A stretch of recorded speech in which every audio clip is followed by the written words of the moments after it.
Hey y'all, this is the first video in my series this week talking about what I learned during my first year of homeschooling. If you haven't been to my channel before, welcome. My name is Brittany. I am heading into my second year of homeschooling, my rising first grader and my preschooler. If you have been here before, welcome back. Let's get into today's video, which is lesson learned number 1. I don't need as much curriculum as I thought. This is the stack of curriculum that I bought for our kindergarten year. How much of this did I actually end up using? Not a ton, probably till about here. I'll show you guys what we did use, and then I'll do a bonus video on my channel later that you can watch if you want to see all the stuff that we didn't use. Teach your child to read in 100 easy lessons. A Kumon cut and paste book for my daughter, who was 3 when we started last year. Human body activity book for kids. Evan Moore Skill Sharpeners Science for kindergarten.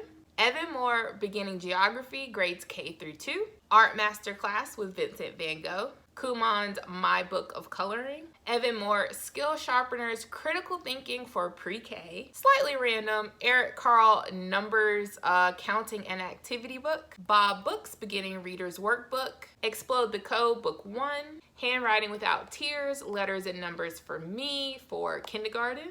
Evan Moore Skill Sharpeners Math Grade K. And finally, Kindergarten Math with Confidence. So let's be honest. I had no clue what I was doing last year. I still don't really know what I'm doing, but I have a better idea now that we have gone through our first year of homeschooling. So what was I thinking when I was purchasing resources for kindergarten last year? Number 1, I was buying things that other people recommended, which is not a bad thing to do at all. I still do that, go off of recommendations for other people. But you can't do it without a plan. What I was doing is I saw that someone recommended something. I thought that it would work great for my kid, but I didn't have a plan on how I was going to use it. I wasn't thinking ahead of how it was going to fit into our homeschool year. Sometimes that's okay to do. You see a resource and you want to purchase it. But for me, it had become a habit, and I ended up with a lot of resources that we just ended up not touching this year. Number 2, buying things just in case. So this caught up with me, particularly with workbooks when it came to science and social studies. Y'all, I really only used one workbook that I purchased for science and social studies this year. And why is because we were doing unit studies and doing more hands-on activities that appealed to my child's interests at the time. So we just didn't use them because we went in a different direction. I was purchasing workbooks at the start in case my original plans didn't work out, which again, not an awful thing to do. You know, nothing I'm saying today is really, bad. You shouldn't do it, stay away from it, nothing like that. But it's all about moderation. Some days you're gonna have an off day. You don't wanna pull out the science experiment equipment. Totally understandable. Maybe you want to do a worksheet or 2 and a documentary. That's fine. My problem is that I accumulated multiple resources in this manner and didn't really look at what I had and what I was going to be using those for in my backup plans. And finally, number 3, not trusting my gut. So even though I was a new homeschool mom, I still knew my child. So I could look at a resource and tell whether or not it was going to work for him, whether or not he was going to enjoy it. I wasn't trusting myself, and I wasn't trusting how well I knew my child. So I would look at these resources and be like, well, maybe, when I should have just been like, no, not gonna buy it. Let's go ahead and put it back. But I got caught up in being new and, not knowing everything and feeling like I had to somehow, accommodate that I was purchasing resources that I should have just never picked up in the first place. So now that you guys got a little bit of background on where my mind was last year for kindergarten, let's talk about first grade. So I am much more focused in purchasing resources and curriculum for our upcoming first grade year, as well as a preschool year for my daughter. This year, I am very much focusing on our goals versus my vision for our homeschool. My vision is kind of like this overarching theme to our homeschool. I can't really use it to make actual decisions about curriculum and resources for the upcoming year the way that I can for our goals. Goals are much more specific. I can use those as a framework for things that I need to purchase so that we can have success at the end of our homeschool year. So what's going to be different for this upcoming year? Number one, I will not be buying any extra workbooks from Target, the dollar store, Five Below, Goodwill, what have you. Nope, not doing it again. First of all, I have enough workbooks to last for at least 3 more children, which I'm not going to have, by the way. But second of all, my son isn't really into them. He enjoys some of the workbooks that we have, but he's much more of a hands-on learner, so workbooks supplement what we're doing otherwise. Funny enough, my daughter is starting to get into them. I don't know if it's a fad. She's only 4, so we'll see how that pans out for her. Either way, will not be buying any random workbooks this year. Number 2, not buying curriculum until I need it. So I don't have to stock up on everything that I'm going to need for the year at the start of the year. I see this a lot with social media homeschool moms, and I think sometimes it provides a false sense of reality of what you need to be prepared for your homeschool year. Don't get me wrong, it makes for a nice video. You know, you can have everything, you can plan out your year and look at all your resources. Maybe it makes you feel better to have everything at one time. Maybe you get a really good deal for bundling it all together and getting it at that point. But if you can't do that, and you still want to be able to plan out your year, you do have options. So you can go online and you can look at samples of the resources.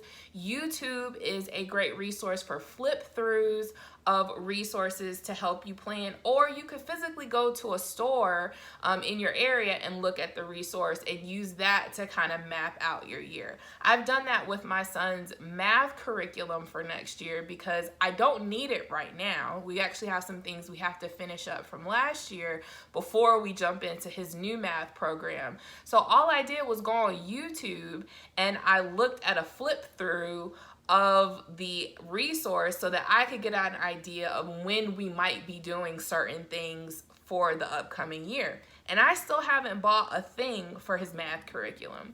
So my point is, in all of this, is that do what works for you, right? Just know that you do have options for when you are having to buy curriculum for your homeschool year. Number 3, asking myself how I'm going to use this resource, and also, is it a duplicate, even a loosely related duplicate of something I already own? So first, I'm going to be asking myself, how am I going to use this in my homeschool? I'm not going to have a detailed exact plan of everything that I'm going to do, but the idea is I curb those, oh, this would be nice to have moments, and really address a need in my homeschool that this resource is going to fulfill.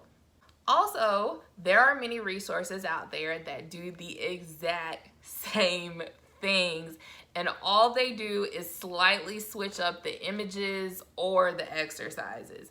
Just because it's from a different publisher doesn't necessarily mean that it's going to provide a completely different approach to something that you already have.